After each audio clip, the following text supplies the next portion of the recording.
Hello students, welcome back to online biology. I am Sukumar Mahato. তো আমরা আগের ভিডিওতে আলোচনা করেছিলাম প্রোটিস্টা। ওকে, তাহলে আজকের ভিডিওতে যেটা আলোচনা করব সেটা হচ্ছে ফাঞ্জি। ঠিক আছে, তাহলে এই ফাঞ্জির ক্ষেত্রে প্রথম বলে রাখি, ফাঞ্জি যেটাকে বাংলায় আমরা কী বলছি, এই ফাঞ্জিটাকে বাংলায় বলা হয় ছত্রাক। কী বলা হয় এটাকে? ছত্রাক বলা হয় থাকে। এর আগে যেগুলো পড়েছিলাম আমরা সেটা ছিল মনেরা। ওকে, তারপরে ছিল প্রোটিস্টা, এরপর আমরা যেটা পড়ছি সেটা হচ্ছে ফাঞ্জি। এখন কি হয়, মনারের ক্ষেত্রে আমরা দেখেছিলাম যে কোষটা কী ছিল, প্রোক্যারিওটিক কোষ ছিল। প্রোটিস্টার ক্ষেত্রে ইউক্যারিওটিক কোষ ছিল, কিন্তু এর ক্ষেত্রে এককোষী কানেক্টিং লিঙ্ক থাকে উদ্ভিদ, প্রাণী আর ছত্রাকের মধ্যে, মানে সবটাই এটার মধ্যে থাকে, কিন্তু এককোষী হতে হবে। এরপরে যেটা আসছে সেটা কিন্তু অন্যরকম, এটা হচ্ছে ফাঞ্জি বা ছত্রাক। এটা পরভোজী হবে, অবশ্যই পরভোজী হবে। সঙ্গে সঙ্গে মৃত পচনশীল বস্তুতে যে জন্ম হবে, এরা বিভিন্ন আকৃতির হয়ে থাকে এবং সঙ্গে সঙ্গে কী হয়, এদের কোষ প্রাচীরটা কাটিয়ে দিয়ে তৈরি, আর ইউক্যারিওটিক কোষ দিয়ে তৈরি হয়ে থাকে, মানে কোষটা এদের ইউক্যারিওটিক কোষ থাকে। ওকে, তাহলে এরকম একটা ফাঞ্জি হয়ে থাকে, এরকম একটা ফাঞ্জি থাকে, কিন্তু এর গঠন, ফাঞ্জির যে আসল গঠনটা সেটা সম্পর্কে আমরা এরপরে জানবো। ওকে, তাহলে ফাঙ্গি কথার অর্থ হচ্ছে, মানে ফাঙ্গির মানে হচ্ছে ফাঙ্গাস, ফাঙ্গাস থেকে ফাঙ্গিটা এসছে। ফাঙ্গাস মানে হচ্ছে গ্রো, অর্থাৎ ফ্লারিশ করা। ফ্লারিশ মানে কি, যেখানে দ্রুত বৃদ্ধি পায় সেটাকে আমরা ফ্লারিশ বলি। এখন ফাঙ্গির ক্ষেত্রে কতগুলো বৈশিষ্ট্য আছে যেগুলো হবেই, যেমন একটা হচ্ছে কোষটা ইউক্যারিওটিক হবে। ওকে, কোষ ইউক্যারিওটিক, ক্লোরোফিলবিহীন হবে, কোনো ক্লোরোফিল দেখতে পাওয়া যাবে না। রেণু ধারণকারী হবে, রেণু তৈরি করবে ওজন ও জননের সময়। নালিকা বান্ডিলবিহীন হবে, কোনো নালিকা বান্ডিল থাকবে না। শাখাযুক্ত অনুসূত্র গঠন করবে, সুতোর মতো তৈরি করবে, সেটা অনুসূত্র বলা হচ্ছে। এখানে সুতো থেকেও খুব সূক্ষ্ম, সেজন্য এটাকে অনুসূত্র বলা হচ্ছে। এবং যৌন ও যৌন দুটো প্রকারের জনন দেখতে পাওয়া যাবে। এবং কোষ প্রাচীর কী থাকবে, কাইটিন আর বহুশর্করা থাকবে, তখন সেটাকে আমরা কী বলবো, ছত্রাক বলা হবে। এরপর কী হয়, বেশিরভাগ আর্দ্র পরিবেশে যেখানে হিউমাস থাকে সেখানে এই বৈশিষ্ট্য, এরা বেশিরভাগ জন্মায়। সাপোজ এটা একটা ছত্রাক, দেখো বিভিন্ন আকৃতির ছত্রাক হয়ে থাকে, খালি চোখেও দেখতে পাই এরকমও ছত্রাক থাকে, আবার আণুবীক্ষণিক যন্ত্র হয়ে সেরকমও দেখতে পাই। তো এটা একটা ব্যাঙের ছাতা, আমরা জানি ব্যাঙের ছাতাটা একটা ছত্রাকই বটে। তাহলে ব্যাঙের ছাতার মাটির উপরে যে অংশটা থাকে, এই অংশটা থাকে, সেই অংশটাকে বলা হয় ফ্রুট বডি। কী বলা হয়? ফ্রুট বডি, এটাকে ফ্রুট বডি বলা হয়। এখন এই অংশটা পুরোপুরি, এই অংশটা যেটা রয়েছে, এই অংশটা যেটা রয়েছে ফ্রুট বডি, ফ্রুট বডির পরের এই যে নিচের অংশটা, এটা মাটির সঙ্গে কানেকশান থাকে, এখান থেকে তার পুষ্টিটা যায়। ওকে, কেউ যদি ফাঙ্গাস নিয়ে বা ফাঞ্জি নিয়ে পড়াশোনা করে, তাহলে তখন সেটা কী বলা হয়, স্টাডি অফ ফাঞ্জিটাকে কী বলা হয়, মাইকোলজি বলা হয়। কী বলা হয় এটাকে? মাইকোলজি বলা হয় থাকে। ছত্রাক সম্পর্কে পড়াশোনাটাকে কী বলা হয়, মাইকোলজি বলা হয়। যাই হোক, তাহলে এরপরে আমরা ছত্রাক সম্পর্কে জেনে নিই যে ছত্রাকের কী কী বৈশিষ্ট্য হতে পারে।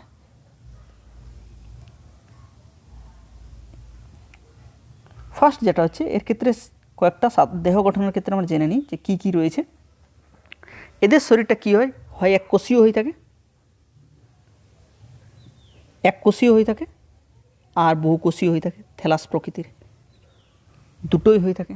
ঠিক আছে, যেমন এখানে দেখো এই জায়গাটাতে, এই জায়গা থেকে এই জায়গাটা বললাম অঙ্গজ দেহ। ঠিক আছে, এইটা কী হয়, এটা বহুকোষী রয়েছে, তাহলে এটা বহুকোষী, কিন্তু থ্যালাস প্রকৃতির, থ্যালাস মানে হচ্ছে চ্যাপ্টা প্রকৃতির হয়ে থাকে। নেক্সট যাওয়া যাক, এই অংশটা ভালো করে শুনবে। এইটা কী হচ্ছে, যেগুলো বহুকোষী ছত্রাক হয়, সেই বহুকোষী ছত্রাকটা নলাকার হয়। কী হয়? নলাকার, এবং শাখা প্রশাখাযুক্ত অনুসূত্র জালক দিয়ে গঠিত। সেই অনুসূত্রগুলো কী বলা হয়, মাইসেলিয়াম বলে। সাপোজ ধরো এই জায়গাটাতে প্রচুর সুতোর মতো আছে, তাহলে এই যে সুতোর মতো আছে, এই সুতোগুলোকে কী বলা হয়, এই সুতোগুলোকে বলা হয় মাইসেলিয়াম। কী বলা হয় এগুলোকে?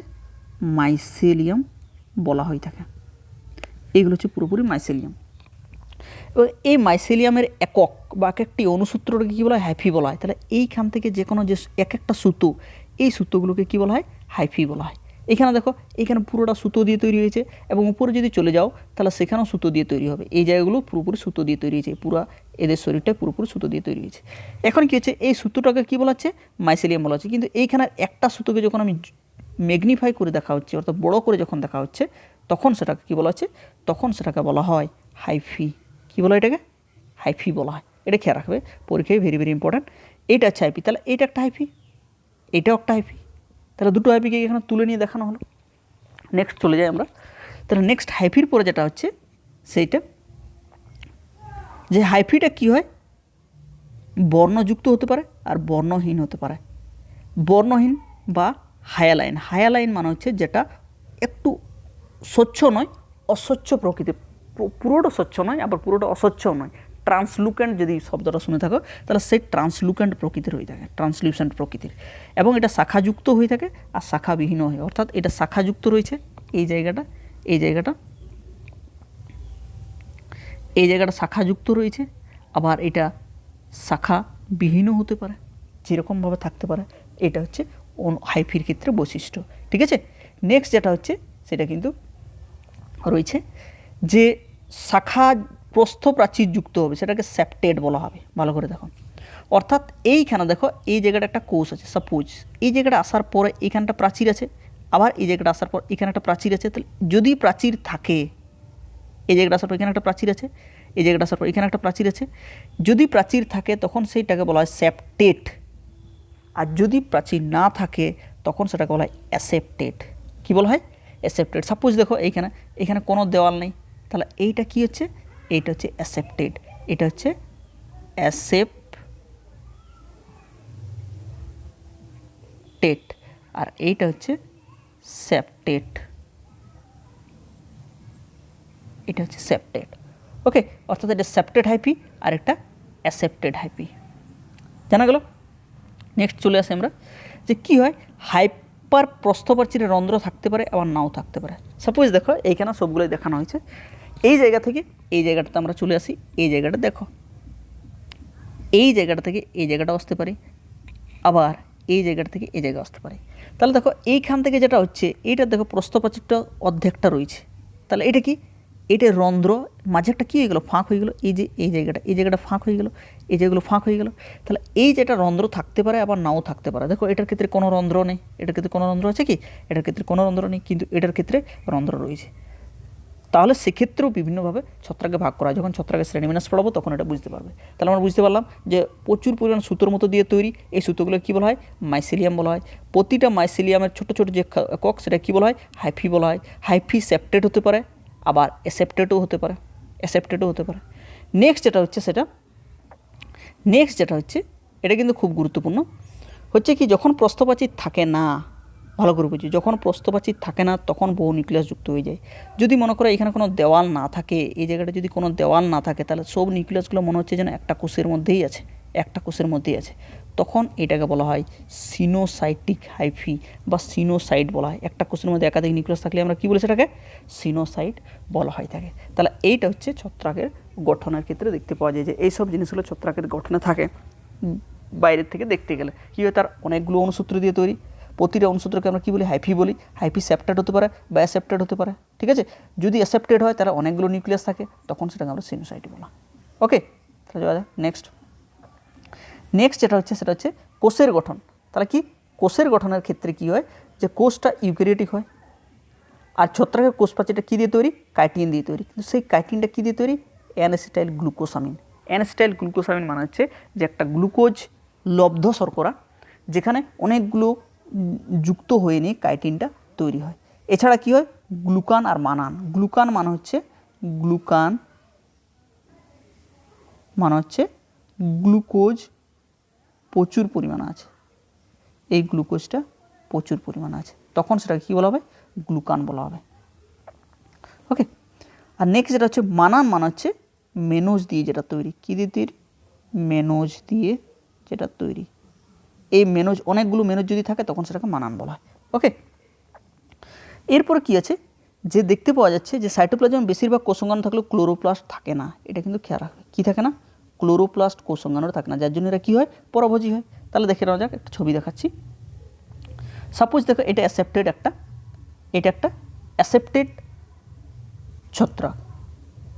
অ্যাসেপ্টেড ছত্রাকের ক্ষেত্রে দেখো, এটার ক্ষেত্রে বাইরে যে প্রাচীরটা রয়েছে সেটা তো জানি আমরা যে এটা কাইটিন দিয়ে তৈরি, কিন্তু ভিতরে কোনো প্রস্থপ্রাচীর নেই। ভিতরে প্রস্থপ্রাচীর না থাকার জন্য সব কোষাঙ্গাণুগুলো এক জায়গায় আছে, এখানে একটা নিউক্লিয়াস আছে কি না।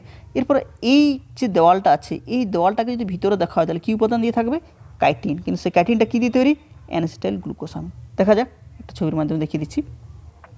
সাপোজ দেখো এইখানে একটা কোষ আছে, তাহলে এই জায়গাটা কোষটাকে এইটাকে জুম করে দেখানো হয়েছে কোষ। তাহলে এইটা হচ্ছে কোষ পর্দা পুরোপুরি, এটা হচ্ছে কোষ পর্দা দ্বি-একক পর্দা, এগুলো বাই লিপিড লেয়ার, এগুলো এরকমভাবে তৈরি হয়েছে। যাই হোক, এটার দিকে আমরা যাচ্ছি না। এইটা হচ্ছে পুরোপুরি কোষ প্রাচীর। এর কোষ প্রাচীরের যে লাল লাল অংশগুলো দেখতে পাওয়া যাচ্ছে এগুলো হচ্ছে কি কাইটিন, এটা কাইটিন দিয়ে তৈরি। খেয়াল হবে পেপটাইডোগ্লাইকান কী দিয়ে তৈরি তোমরা বলবে তো কমেন্ট ভিডিওতে, পেপটাইডোগ্লাইকান, ঠিক আছে। এইখানে ওর একটা উপাদান আছে, সেটা হচ্ছে শুধুমাত্র কি এন এসিটাইল গ্লুকোসাম, যেটা শর্ট ফর্ম আমরা কী বলি NAG বলা হয়ে থাকে। ওকে, এরপর কী হচ্ছে বিটা গ্লুকান আছে। গ্লুকান মানে অনেকগুলো গ্লুকোজ, এগুলো অনেকগুলো গ্লুকোজ দিয়ে তৈরি হয়েছে, এগুলোকে বিটা গ্লুকান দিয়ে তৈরি হয়েছে। আর এইটা হচ্ছে প্রোটিন দিয়ে তৈরি হয়েছে, এই অংশটা প্রোটিন দিয়ে তৈরি হয়েছে। তাহলে এইটা শুধুমাত্র দেওয়ালের অংশটা এইটুকু, তারপর কোষ পর্দার অংশটা এরকমভাবে থাকে। এরপর ভিতরে চলে আসে সাইটোপ্লাজমের দিকে। যাই হোক, এর ভিতরে কী আছে, এর ভিতরে সাইটোপ্লাজম আছে, এই জিনিসটা খেয়াল রাখতে হবে। ওকে, এরপরে কী হয়, এইখানে আরেকটা জিনিস তোমরা খেয়াল রাখবে যে কী হয়, বেশিরভাগ ছত্রাক পরভোজী হয়, পরজীবী মৃতজীবী, কিন্তু কিছু মিথজীবী রূপে অন্যান্য জীবের সঙ্গে সহাবস্থান করে থাকে। কিছু কিছু মিথজীবী থাকে যেগুলো অন্যান্য জীবের সঙ্গে কী করে সহাবস্থান করে থাকে। সেইটা যেমন কি একটা লাইকেন। লাইকেন মানে কি, লাইকেন মানে হচ্ছে LICHEN, লাইকেন মানে হচ্ছে শৈবাল প্লাস ছত্রাক, অর্থাৎ এলগি প্লাস ফাঞ্জি মানে হচ্ছে লাইকেন, শৈবাল আর ছত্রাক। ওকে, পরেরটা হচ্ছে যে মাইকোরাইজা, এটা উদ্ভিদের মূল আর ছত্রাক দিয়ে তৈরি হয়। কী দিয়ে তৈরি হয়, উদ্ভিদের মূল এবং ছত্রাক দিয়ে তৈরি হয়ে থাকে। এরপর চলে আসে জননের দিকে। ছত্রাকের 3 প্রকার জননী দেখতে পাই আমরা, 3 প্রকার জনন দেখতে পাওয়া যায়। দ্বিবিভাজন দেখতে পাওয়া যায়, অঙ্গজ জননের ক্ষেত্রে দ্বিবিভাজন, কর্কোদ্গম, খণ্ডীবহন, এগুলো ব্যাকটেরিয়ার সময় আমি বলেছিলাম যে কীরকমভাবে প্রক্রিয়াটা হয়, এখানে আমরা ডিটেলসে যাব না। যাই হোক, এটার উদাহরণ জেনে রাখো যে এদের এই প্রক্রিয়াটা হয়ে থাকে। ওজন জননের ক্ষেত্রে কী দেখতে পাওয়া যায়, এদের রেণু উৎপাদনকারী বেশি দেখতে পাওয়া যায়, কারণ ওজন জনন একক কী রেণু। তাহলে ফার্স্ট হচ্ছে কনিডিয়া। কনিডিয়াটা কী জিনিস সেটা ব্যাকটেরিয়ার ক্ষেত্রে বলেছিলাম, এখানেও ওদের হয়। কনিডিয়াটা এক্সোজেনাস অরিজিন হয়, যেমন পেনিসিলিয়ামের ক্ষেত্রে দেখতে পাওয়া যায়। পরেরটা হচ্ছে স্পোরোজেনাস, এটা এন্ডোজেনাস অরিজিন হয়। এর ক্ষেত্রে 2 ধরনের দেখতে পাওয়া যায়, জুস্পোর অর্থাৎ চলরেণু, অ্যাপ্লানোস্পোর মানে হচ্ছে অচরেণু। যাই হোক, একটা ছবির মাধ্যমে দেখিয়ে দিচ্ছি। সাপোজ দেখো এই এখানে একটা ছবি আছে, এই জায়গাটাতে দেখো এই অংশটা কী আছে, এইখানে যেটা তৈরি হয়েছে এটা একটা হাইফি, এটা একটা হাইফি। তো হাইফির ক্ষেত্রে এগুলো প্রতিটা কোষ, এগুলো প্রস্থপ্রাচীর আছে মানে সেপ্টেড বটা। সেপ্টের ক্ষেত্রে কী হয়, এই জায়গাটা দেখো একটা ফুলে অংশটা ফুলে গেছে, এই জায়গাটা একটা অংশ ফুলে গেছে, এই জায়গাটা একটা অংশ ফুলে গেছে, এই জায়গাটা একটা অংশ ফুলে গেছে, এই অংশটা, এইগুলোকে কনিডিয়া বলা হয়। এটাকে এক্সোজেনাস বলার অর্থ হচ্ছে যে বহির্জিষ্ণুভাবে এই যে এটা তৈরি হলো, এটা বাইরে তৈরি হলো টোটালি, তো বাইরে তৈরি হওয়ার জন্য এটাকে বহির্জিষ্ণু বা এক্সোজেনাস, পরীক্ষায় তো প্রচুর আছে, কে রাখবে এটা এক্সোজেনাস অরিজিন বটে। ওকে, তাহলে এইটা কনিডিয়ার ক্ষেত্রে দেখতে পাওয়া যায়। পেনিসিলিয়াম যেমন একটা উদাহরণ। স্পোরাঞ্জিওস্পোর যেটা হচ্ছে সেটা হচ্ছে এন্ডোজেনাস অরিজিন, মানে দেখো এই জায়গাটা থেকে মনে করো এটা এটা দেখো এর প্রস্থপ্রাচীরগুলো কাটা কাটা আছে, রন্ধ্র আছে, ঠিক আছে। তাহলে এর ক্ষেত্রে কী হয়, এর ক্ষেত্রে এই জায়গাটাতে যেটা রয়েছে সেটা থলির মতো তৈরি হয়েছে, এটাকে স্পোরাঞ্জিয়াম বলা।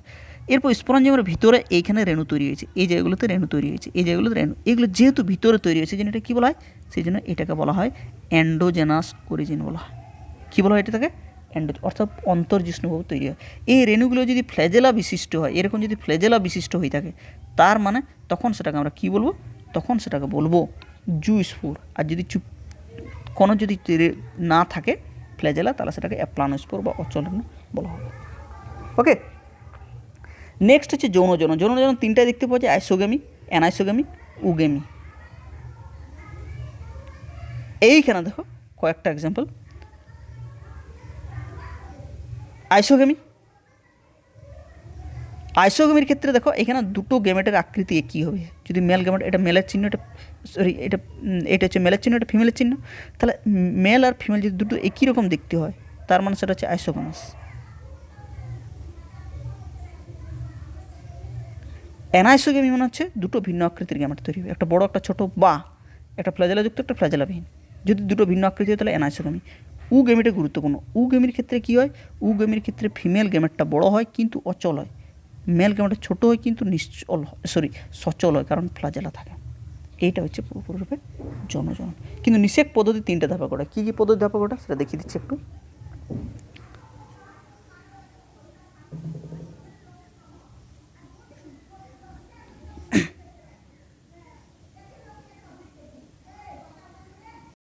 ওকে, তাহলে দেখো এইখানের ক্ষেত্রে কী বলা আছে, নিষেক 3টি ধাপে ঘটে।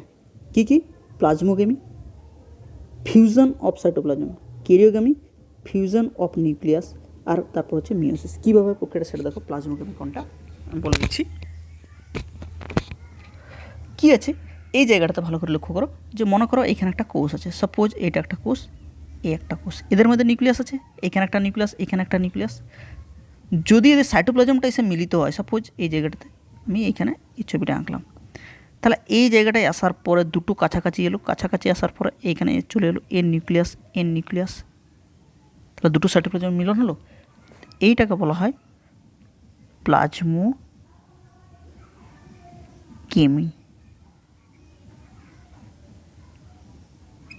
ওকে, এখন কি হয় এইখানে আসার পর নেক্সট ধাপে, পরের ধাপটা কী হয়, পুরোপুরি রূপে কোষটা মিলিত হয়ে যায়। এই ধাপটাতে কী হয়, নিউক্লিয়াসটার মিলন হয়।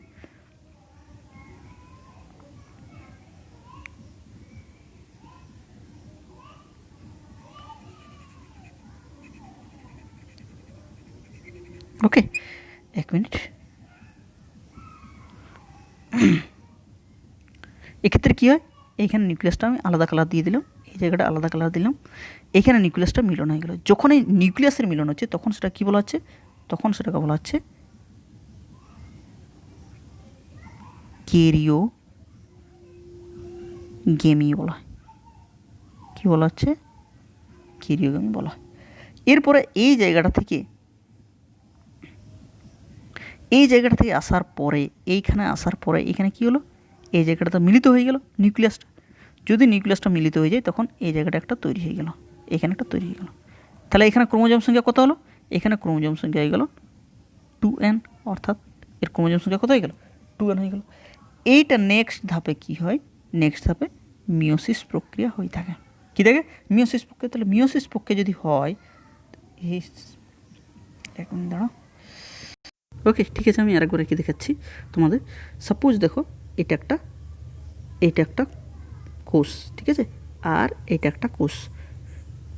এরপর কী হয়, এইখানে যদি নিউক্লিয়াস থাকে, এর যদি নিউক্লিয়াস থাকে, আর এর এই জায়গাটা যদি হয়ে যায়, পরস্পর মিলিত হয়, তখন এটাকে কী বলবো আমরা, এটাকে বলা হবে তখন প্লাজমোগেমি। কী বলা হবে এটাকে, প্লাজমোগেমি বলা। ওকে, এরপরে কী হয়, যদি মনে করো এইখানে যেটা আছে সেটা তো হয়েই গেল, যদি মিলিত হয়ে যায় তারপরে তখন কী হয়, এইখানে যে দুটো নিউক্লিয়াস আছে, এই দুটো নিউক্লিয়াস যদি পরস্পর মিলিত হয়ে যায়, এইটাকে বলা হয় ক্যারিওগেমি। কী বলা হয় এটাকে, ক্যারিওগেমি বলা হয়। এখন কী হয়, নেক্সট ধাপে এই জায়গাটাতে, এইখানে আসার পরে, এই জায়গাটাতে আসার পরে, এইখানে আসার পরে মিলিত হয়ে গেল। মিলিত হয়ে যাওয়ার পর কী তৈরি হয়ে গেল, একটা জাইগোট তৈরি হয়ে গেল, এই জায়গাটা জাইগোট তৈরি হয়ে গেল। তার ক্রোমোজোম সংখ্যা কত হলো, 2n হয়ে গেল, হলো কি না। এরপরে এই জায়গা থেকে যখন যায় তখন কি হয়, এইখানে আসার পরে এইটা মিওসিস প্রক্রিয়া হয়ে যায়। কী হয়ে যায়, এই জায়গাটা খেয়াল রাখবে, এটা মিওসিস প্রক্রিয়া হয়ে যায়। মিওসিস প্রক্রিয়া যখন হয় তখন এখান থেকে কী হয়, 4টা নিউক্লিয়াস তৈরি হয়।